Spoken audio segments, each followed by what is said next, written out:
찬양 감사합니다. 앵콜이 없네요, 그렇죠? 기대하고 있었는데 안타깝게도 없었습니다. 이 자리에는 여러분들을 축복합니다. 우리 이렇게 옆 사람하고 이렇게 인사했으면 좋겠습니다. 잘 오셨습니다. 오늘 하루도 승리하셨습니다. 네, 이 자리에 나온 여러분들은 승리자이십니다. 오늘 말씀 제목은요, 선한 일에 힘을 씁시다입니다. 혹시 여러분들 요즘 청년들이 지칭하는 단어 중에 혹시 M4 세대라고 들어보셨나요? M4 세대? 저는 이름은 들어봤는데 뜻은 잘 몰랐었거든요. 근데 찾아보니까 M4 세대라는 말이 있는데요. 이 M4 세대란 연애, 결혼, 출산을 포기한다는 세포 세대와 그리고 이에 덧붙여 대인관계와 내 집 마련을 포기하는 5포 세대, 그리고 꿈과 희망까지 포기한다는 7포 세대, 이를 넘어 셀 수 없는 N가지의 많은 것을 포기하는 요즘 청년들을 이르는 말이 바로 M4 세대라고 합니다. 별로 좋은 뜻은 아니죠, 그렇죠? 그리고 전에 핫하다고 하는 혹시 여러분 신조어 중에 헬조선 들어보셨나요? 헬조선? 들어보셨죠? 헬조선. 헬조선이 뭔가요? 헬이 지옥이라는 뜻이고 조선은 뭡니까? 바로 대한민국을 지칭한 단어로 합쳐져서 헬조선이라는 말이 한참 이렇게 유행한 말이 있었습니다. 이 신조어는요, 많은 젊은 사람들이, 청년들이 더 이상 대한민국에는 희망이 없다고 판단해서 해외 유학이나 또 해외 취업 그리고 이민 상담에 대거 몰리고 있다고 합니다. 그래서 어찌 보면 젊은 사람들이 평가하는 현재 대한민국, 어찌 보면 정의와 평등 그리고 기회는 없고 부패와 차별로 인해 미래가 없다고 생각하는 것입니다. 청년들의 시각인 젊은 사람들의 시각이 다 맞다고 볼 수는 없습니다. 왜냐하면 대한민국은 외국에 비해 상대적으로 좋은 정책이나 환경이 또 얼마든지 있기 때문입니다. 그래서 좋은 것을 좋게 평가하는 것은 인색하고 나쁜 것만 평가한다면 그 어느 나라 어딜 가서도 결국에는 좋지 못한 평가를 받기 어렵고 결국은 헬이 될 것입니다. 하지만 우리 사회가 점점 돈이 곧 권력이 되어가고 있고요. 그리고 사회적 약자층이 상대적으로 박탈감을 심화되어 가고 있는 것은 분명합니다. 또한 극단적인 이념 투쟁으로 인해서 또한 국민을 이분법으로 양분시켜 놓고요. 또한 한치의 양보도 없이 어찌 보면 평행선을 달리고 있다고 할 수가 있습니다. 여러 가지 헤아릴 수 없는 죄와 악이 기승을 부리고 있고요. 또한 교회들은 멸시를 당하고 또한 교회에 다닌다고 말하면 혐오를 받고 성경이 예언한 그대로 현실에는 말세의 징조가 나타내는 시대라고 할 수가 있습니다. 여러분, 우리가 오늘 말씀 읽은 디도서에는요, 디도라는 사역자가 주인공인데요. 디도가 사역하는 곳은요, 지중해 중간에 있는 그레데 섬이었습니다. 이 섬은요, 해상 교통의 요지로서요, 원주민 이외에 로마인, 또한 그리스인 그리고 유대인들이 이주하며 살고 있는 곳입니다. 사람들은 거칠었고요, 사회 질서는 잘 잡혀있지 않았고요, 믿지 않는 자들은 기독교인들을 괴상한 신을 섬기는 집단으로 보기도 하였습니다. 잘못된 신앙을 가진 사람들도 있었지만 이들은 왜곡되고 변형된 믿음을 가르쳐주는 거짓 교사들이었습니다. 그래서 이런 분위기 속에서 그레데 섬 교인들은 교회에 출석하며 신앙생활을 하면서도 도무지 신앙의 성장을 이루어가지 못하고 있었습니다. 어찌 보면요, 현 시대나 디도가 사역할 시대나 정도와 이 상황의 차이만 있을 뿐이지 죄와 악은 여전히 기승을 부리는 그런 시대라고 할 수가 있습니다. 그레데 섬에는요, 눈을 씻고 찾아와도 선한 것이라고는 하나도 없었고 사람들도 대다수가 무질서 속에서 퇴폐와 향락과 그리고 우상 숭배의 늪에서 헤어나지 못하는 그러한 삶을 살고 있었어요. 디도는 이러한 사람들 속에서 목회를 해 나간다는 것이 여간 어렵고 고달픈 일이 아닐 수 없었습니다. 사도 바울은 디도가 사역하는 그레데 섬의 상황을 너무나도 잘 알고 있었습니다. 사도 바울은 사역에 지치고 힘들어하는 디도에게 선배 사역자로서 경험과 지혜를 가지고 권면하는 편지를 보냅니다. 오늘 디도서의 말씀은요, 사도 바울이 디도라는 목회자에게 지옥과 같은 이런 세상 속에서 믿음을 가지고도 제대로 평안 가운데 살아가지 못하는 사람들을 지도하는 방법에 대해 가르쳐주고 있습니다. 그레데 섬의 교회 성도들이 지닌 가장 큰 문제가 바로 오늘날 우리들이 지니고 있는 문제라고 할 수가 있습니다. 바울은 신앙을 가진 사람들은 균형을 유지하여야 한다고 합니다. 우리가 보통 저울이 치우치지 아니하고 중심을 잡으려면 양쪽 저울에 놓인 무게추가 같아야지만 한쪽으로 치우치지 아니하고 균형을 잡을 수 있습니다. 오늘 말씀은 신앙인이 지녀야 할 두 가지의 무게추에 대해서 가르쳐주고 있습니다. 말씀을 들으면서 과연 나는 균형 잡힌 신앙인인가, 또 나는 어느 쪽에 무게중심이 가 있는가 한번 생각해 보시길 바랍니다. 첫 번째는요, 구원의 은혜입니다. 우리는 다 누구나 과거가 있습니다. 과거가 없는 사람은 없습니다. 물론 좋은 과거든 좋지 않던 과거든 다 누구나 과거는 있습니다. 각자가 살아온 흔적은 다르지만 구원의 관점에서 과거는 누구나 다 동일합니다. 오늘 말씀 3장 3절에 보면요, 우리도 전에는 어리석은 자요 순종하지 아니한 자요 속은 자요 여러 가지 정욕과 행악의 종노릇한 자요 악독과 투기를 일삼은 자요 가증스러운 자요 피차 미워한 자였으라라고 합니다. 우리의 과거는요, 한마디로 죄인이며 종의 모습이라고 할 수 있습니다. 풀려날 수 없는 쇠사슬에 묶여 끌려다니는 것처럼 우리는 과거는 죄와 악을 행하게 하는 사탄에게 종속되어 묶여있는 존재였습니다. 사탄이 주인이고 우리는 그에게 종노릇하는 그런 신세였습니다. 3절에서 우리가 전에는 이러한 사람이었다고 말할 수 있는 것은 현재의 나와 내 모습은 더 이상 과거의 그런 모습이 아니라는 전제를 담고 있습니다. 그리고 그 과거의 나의 모습과 행동은 내 스스로가 그것을 끊어내지 못하는 한계를 지니고 있다는 것을 고백하는 말이라고 할 수가 있습니다. 하나님께서는 이렇게 종의 모습으로 살아가는 우리들을 불쌍히 여기시고요, 또 이 문제를 해결해 주시려고 계획하시고 또한 실행에 옮기셨습니다. 그래서 3장 4절에 보면요, 우리 구주 하나님의 자비와 사랑하심이 나타날 때라고 기록되어 있습니다. 하나님이 우리의 죄 문제를 해결해 주시는 이유는 우리를 사랑하시기 때문이었습니다. 어찌 보면 단순하고도 매우 고지식한 이 이유 하나였습니다. 사랑하셔서 죄 문제를 해결해 주시는 것은 좋은데 전지전능하신 그 하나님의 말씀 한마디만 하시며 어찌 보면 순식간에 끝날 수도 있었을 텐데 해결 방법조차 아주 고지식하고 원초적인 방법을 택하셨습니다. 그것은 하나님은 자신의 아들을 이 땅에 보내시고 죄의 대가를 치르게 하면서 참혹한 형벌로 대신하게 하셨습니다. 그리고 왜 이토록 어렵고 고달픈 방법으로 사랑을 표현하셨을까요? 하나님은요, 하나님 자신이 얼마나 사람들을 진정으로 사랑하는지 생생하게 현장에서 모든 사람이 목격하고 느끼도록 하기 위해서 그렇게 예수님을 이 땅 가운데 보내어 주신 것이었습니다. 말로만 사랑의 하나님이 아니라 함께 하심으로 인해 주체할 수 없는 전능자의 그 사랑을 마음껏 표출하고 계신 것입니다. 예수 그리스도로 인해 죄가 사해지고 사탄으로부터 종노릇하던 족쇄가 풀려지고 자유의 몸이 된 것입니다.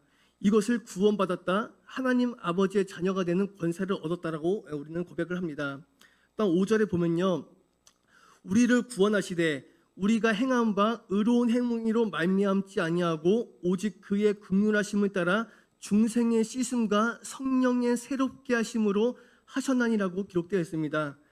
하나님은 오직 긍휼하심을 따라 우리를 구원하셨습니다. 긍휼은 참으로 불쌍히 여기고요, 그리고 내버려 두지 않는 마음인데 3장 4절에 있는서 말하는 자비와 비슷한 말이라고 할 수가 있습니다. 자비 긍휼 안에는요, 사랑이 항상 포함되어 있습니다. 사랑이 없으면 자비도 없고요, 긍휼도 없습니다. 그렇기 때문에 이 자비와 긍휼 안에는 항상 사랑이 항상 포함되어 있습니다. 사랑하기 때문에 종노릇하는 것이 마음 아프시고 공중의 권세 잡은 자 사탄에게 질질 끌려다니는 것이 불쌍해서 구원의 은총을 베푸신 것입니다. 예수님의 십자가 죽으심은 사랑하기 때문에 우리를 구원해 주셨다는 말 위에는 설명할 수 없는 일입니다.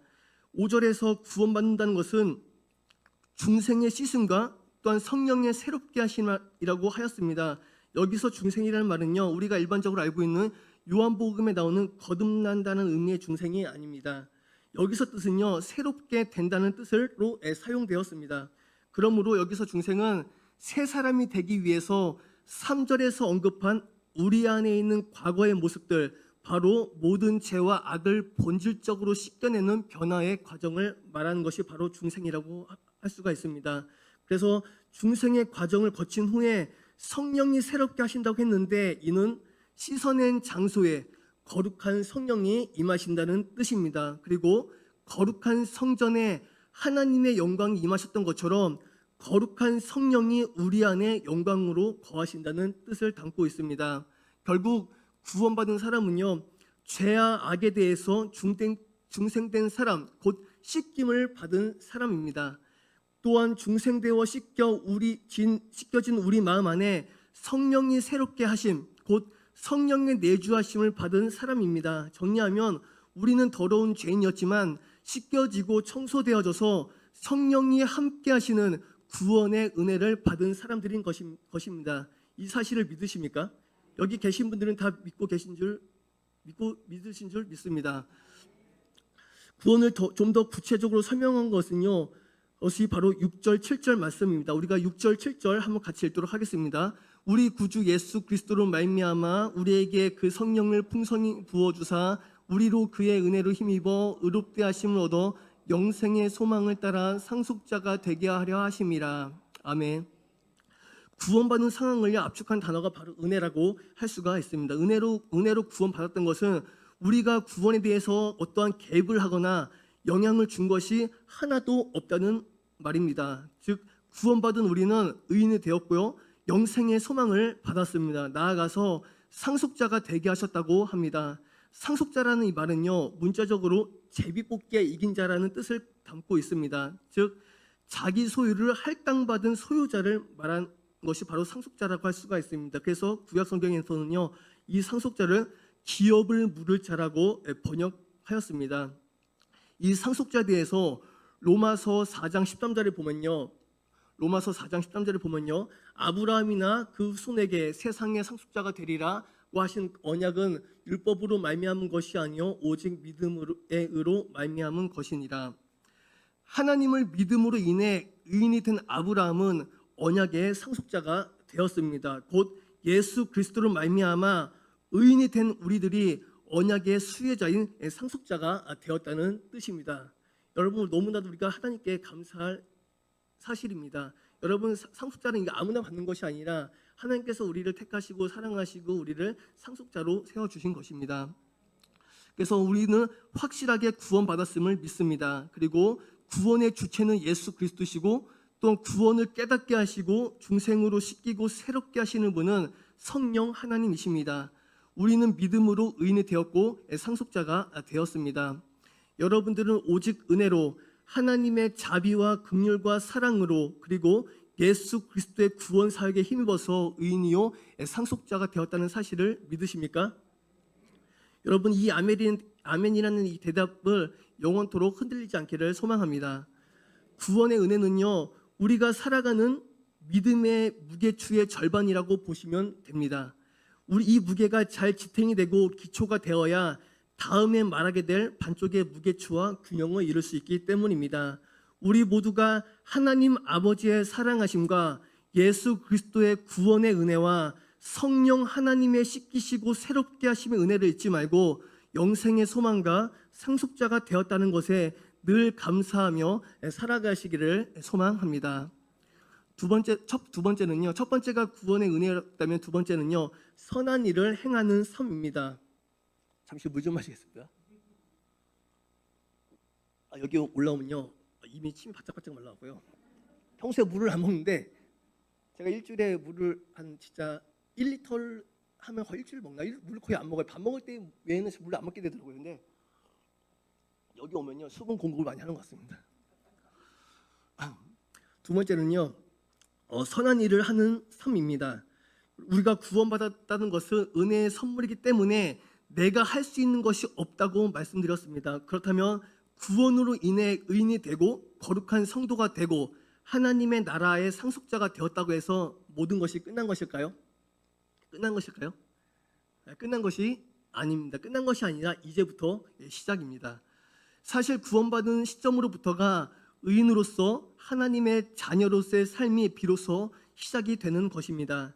구원은 하나님이 직접 주도하셨지만 구원받은 이후에 나의 삶과 행동은 전적으로 나의 의지, 여러분의 의지가 발휘되어야 하기 때문입니다. 물론 성령 하나님이 도와주시고 함께 해주시지만 선택하고 말하고 행동하는 것은 나와 여러분의 책임하에 이루어집니다. 그렇다면 구원받았다는 확신이 있는 성도라면, 의인이라면 어떤 일을 하며 살아가야 하겠습니까? 에베소서 2장 10절에 보면요, 하나님이 인간을 만드신 목적이 나와 있습니다. 우리 에베소서 2장 10절 같이 읽도록 하겠습니다. 우리는 그가 만드신 바라 그리스도 예수 안에서 선한 일을 위하여 지으심을 받은 자니 이 일은 하나님이 전에 예비하사 우리로 그 가운데서 행하게 하려 하심이니라. 아멘.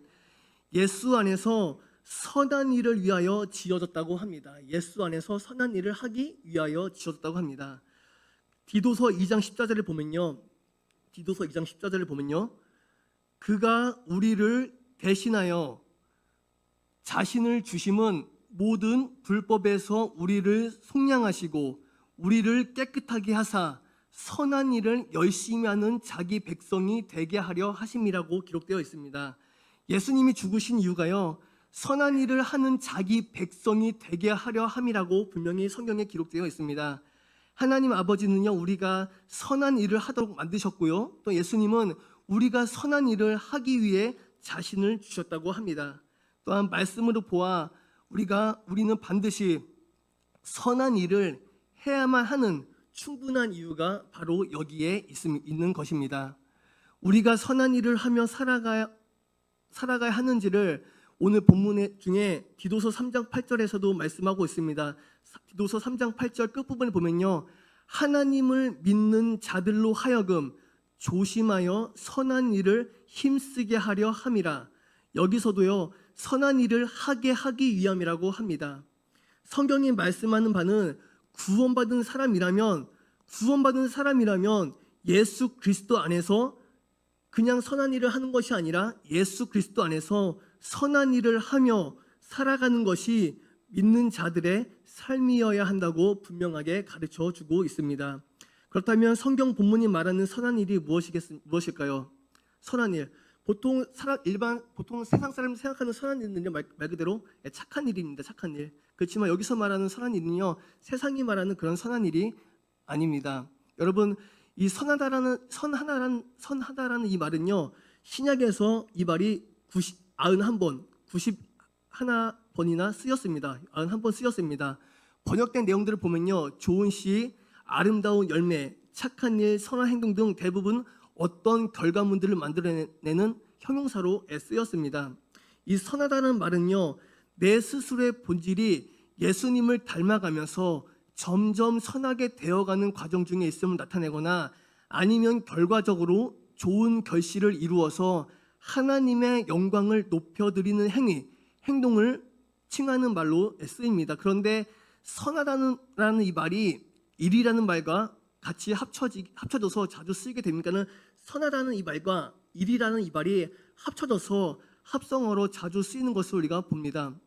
우리가 적극적으로 취해야 하는 태도, 자세, 행동들이 기본적으로 선함을 바탕으로 이루어져야 한다는 것을 강조하고 있는 것입니다.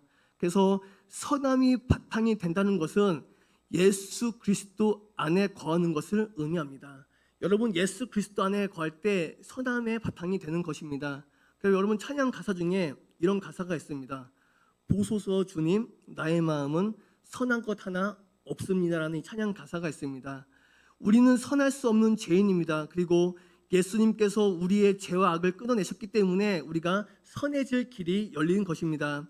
그럼에도 자칭 스스로 선하다, 법 없이 살 수 있다, 나는 죄 지은 적이 없다고 살아가는 사람들이 아무리 많은 일을 하고 업적을 쌓는다 하여도 예수님을 바탕으로 하지 않는 그 어떤 일도 결코 선한 일은 단 하나도 존재하지 않습니다.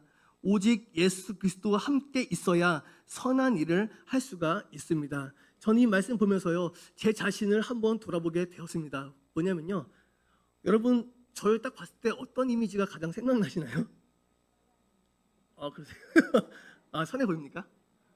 예. 아니, 저는 이게 솔직히 말씀드리면 전 제가 봤을 때 그렇게 그냥 평범하거든요. 이렇게 뭐 선해 보이지도 않고 그냥 나쁜 것도 아니지만 그냥 보통인데, 정말 감사하게도 그냥 어디 갈 때마다 그 저를 보시는 분들이 좋게 봐주셔갖고 제가 뭐 아무것도 한 게 없는데 뭐 선하다 착하다 이렇게 말씀하시니까 처음에는 그냥 대수롭게 생각했거든요. 근데 어느 순간에 그것도 계속 듣다 보니까 교만이 생기더라고요. 그래서 제가 정말 착한 줄 알았어요, 정말로. 그래서 정말 여러분 이게 뭐 애기였을 때는 착하지만 이게 나이 먹고 착하다만 듣기가 쉽지 않잖아요, 그렇죠? 예. 근데 그 말 듣다 보니까는 이게 어느 순간 제가 정말 착한 줄 알았어요. 근데 이 말씀에 빗대어 또 이렇게 말씀을 이렇게 더 알아가고 하나님과의 관계를 더 이렇게 알아가다 보니까 결코 착하지가 않더라고요. 그러니까는 착해 보일 수 있었지만은 결코 착하지도 않고 오늘 말씀을 내가 준비하면서 다시 한번 느끼는 것은 저는 정말 내가 선하지 않고 난 정말로 착하지 않구나는 것을 다시 한번 느끼게 되었습니다. 그래서 제가 이 말씀 보면서 그렇게 생각해봐요. 그러니까는 우리가 때로는 사람이 우리가 칭찬도 매우 중요하잖아요, 그렇죠? 중요한데 근데 거기서 계속 듣다 보면 이게 교만이 되기 쉽더라고 이게. 그래서 제가 예전에 어느 그 목사님한테 들은지 어디서 주워 들은 얘기인데 어떤 목사 어떤 말씀하셨냐면요. 교만을 멀리하라고 그러잖아요, 그렇죠? 근데 사람이 칭찬받다 보면요, 어느 순간에 저도 내가 정말 그런 줄 알고 이게 교만해지게 되거든요. 그래서 제가 드리는 말씀 중에 하나 있었는데 그게 뭐냐면은 칭찬은 인색하게, 비판은 겸허하게.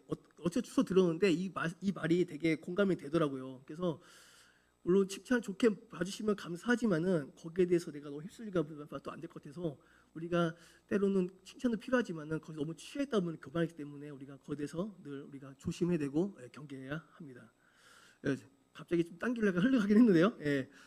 어쨌든 우리가 어디까지 했죠? 그렇죠. 그렇죠. 선함이 바탕이 되는 것은 예수 그리스도의 권한 것을 의미하고, 그렇죠. 그리고 예수님께서 우리의 죄와 악을 끊어내셨기 때문에 우리가 선해질 길이 열리는 것입니다. 그리고 우리는 예수 그리스도를 믿기에 선한 일을 할 준비가 되어 있는 것입니다. 우리를 만드시고 구원하신 목적이 선한 일을 하게 하려 함이라고 하셨으니 우리는 예수님의 그 기대에 부응하는 것이 어찌 보면 마땅하다고 할 수가 있습니다. 신앙의 무게는요, 구원받은 것으로 끝낸다면 반쪽에 지나지 않습니다. 그냥 가만히 있으면 한쪽으로 기울어져서 균형이 무너지고 맙니다.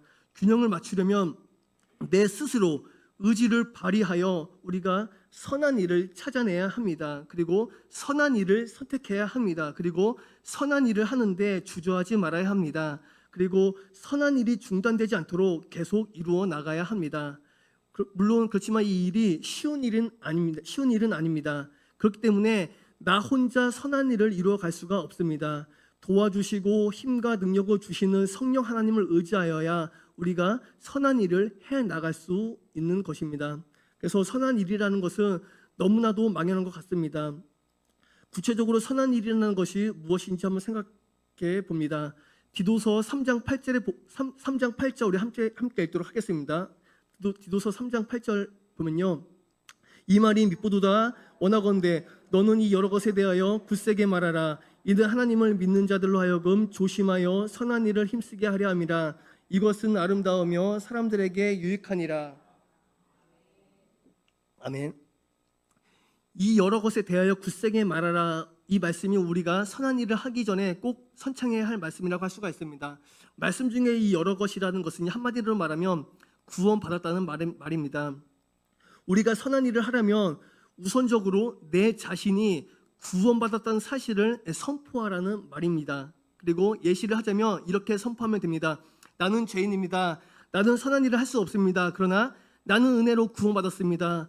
예수 그리스도가 나의 구원자이십니다. 그리고 구원받았기에 나는 더 이상 죄인이 아닙니다. 나는 선한 일을 할 수 있습니다. 이 선을 우리가 굳세게 말하라고 합니다. 굳세게 말한다는 것은요, 확실하고 명확하게 흔들림 없이 반복적으로 말하는 것을 말합니다. 이 선포가 전제가 될 때 우리는 비로소 선한 일을 할 준비를 갖추게 되는 것입니다. 구원을 선포하고 준비가 되었다면 이 선한 일을 해야 하는데 무엇이 선한 일입니까? 우리가 선한 일을 한다고 해서 이런저런 일들을 찾아서 이루어야 한다고 생각하는 것은 어찌 보면 강박관념이라고 할 수가 있습니다. 그렇지만 주님의 생각은 우리와 다릅니다.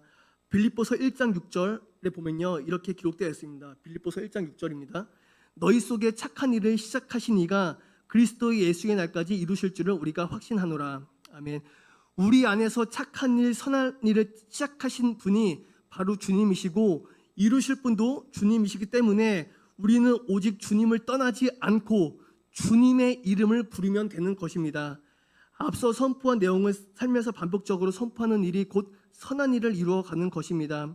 교회에서는 물론이거냐 나 혼자 있을 때 사람이 많이 모이는 학교나 가정, 직장에서 예수 그리스도 나의 구원자 되신다라는 고백을 당당하게 선포하고 증언하는 일이 가장 선한 일이라고 할 수가 있습니다. 예수 그리스도의 이름을 선포하는 것이 가장 선포하는 일이 되는 이유는 첫 번째는요, 내 자신이 예수 그리스도를 떠나지 않고 언제나 함께한다는 믿음의 확신을 갖기 때문이고요. 두 번째는 믿지 않는 자들에게 영혼 구원의 길을 제시해주는 가장 귀한 사역을 감당하는 일이기 때문이고요. 그리고 마지막 세 번째는요, 하나님 나라가 영생과 소망의 나라임을 반방에 선포하는 일이기 때문입니다. 그러므로 예수 그리스도의 이름을 선포하는 일이 찬양이요 예배입니다.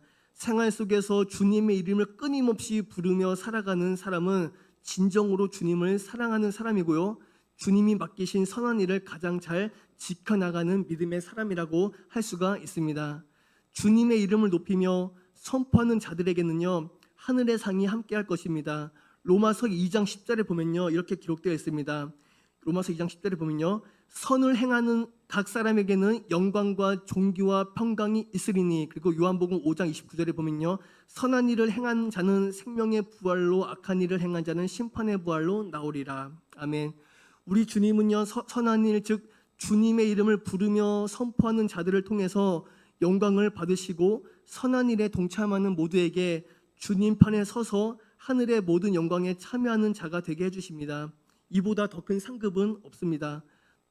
무엇을 이루려고 하지 마시고 주님 안에서 늘 거하며 어떤 상황에서든지 주님의 이름을 늘 부르시기 바랍니다. 기쁠 때나 슬플 때나 안 좋을 때나 좋을 때나 수시로 주님의 이름을 부르시길 소망합니다. 저도 이 말씀 보면서 저렇게 하지 못하지만 많이 반성을 했습니다. 수도 없이 주님의 이름을 불러야 되는데 그렇지 못한 제 모습을 봤을 때 너무나도 반성이 됐습니다. 여러분들도 삶 가운데 늘 주님의 이름을 부르시길 바랍니다. 그리고 선포하시길 바랍니다. 그리고 증거하시길 바랍니다. 이것이 가장 선한 일입니다. 선한 일을 이루시고 또 이루셔서 주님께 큰 영광 돌리고 우리에겐 평안이 넘치는 삶을 살아가게 하시기를 소망합니다. 오늘 말씀은 신앙이 주는 두 가지 무게추가 있음을 우리에게 가르쳐줍니다. 하나의 무게추는 구원이고요, 하나의 무게추는 선한 일입니다. 우리는 다 구원받았습니다. 확신합니다. 그렇다면 하나의 무게추를 지니고 있습니다. 또 하나의 무게추인 선한 일을 하는 것입니다. 예수 그리스도 이름을 선포하는 선한 일을 잘 하고 계십니까? 지금 당장은 못하고 있을 수 있습니다. 예수님의 이름을 부르는 것이 여기저기서 마음껏 부르는 일이 쉬운 일 같지만 막상 하라고 하면 부끄럽고 또한 자신도 없고 여러 가지 이유로 인해서 하지 못하는 경우가 많이 있습니다. 당장은 하지 못한다고 하여도 주님이 우리에게 요구하시는 선한 일을 우리가 절대로 잊어버려서는 안 됩니다. 오늘 말씀을 통해 주님은 우리에게 어찌 보면 이렇게 요구하고 계실지도 모릅니다. 내가 너를 은혜로 구원해 주었음을 내가 진실로 믿는다면 앞으로 내 일생에 선한 일을 하는데 온 힘을 쏟기를 원한다라고 말입니다. 우리가 주님께서 기대하시는 대로 선한 일을 하려고 마음의 준비를 하고 행동을 취해 나간다면 주님은 이 세상 그 어떤 것보다도 가치 있고 소중한 것들을 우리에게 주실 줄 믿습니다. 무엇보다도 세상 사람들이 말하는 지옥과 같은 이 세상이라 할지라도 이 세상에서 사랑과 소망 가운데 살아갈 힘과 능력을 우리에게 주실 줄 믿습니다. 그리고 주님의 이름을 선포하는 선한 일을 절대로 잊지 마시길 바랍니다. 선한 일을 이루며 살아가느냐 못 이루느냐의 성패는 주님 안에 거하느냐 아니면 거하지 않느냐에 달려 있습니다. 주님이 바탕이 되지 않는다면 선한 일을 하지도 않을 것이고 이루지도 못합니다. 그렇지만 오직 주님 안에서 주님이 주시는 힘과 능력으로 선한 일을 이루어갈 수 있는 것입니다. 우리 교회가 여러분 각자가 삶 가운데 이 어려운 이 시대에 주님이 맡겨주신 가장 선한 일인 예수 그리스도의 이름을 선포하며 또한 증언하는 일에 힘쓰고 애쓰며 주님과 동행하며 승리하는 삶을 살아가시는 저와 여러분의 삶이 되시길 소망합니다. 아멘. 기도하겠습니다. 하나님 아버지, 감사합니다. 우리 모두가 하나님의 은혜로 구원받은 사실을 기뻐하고 난 감사하지만 선한 일을 행하라는 그 말씀에는 우리가 귀 기울이지 못했음을 용서하여 주옵소서.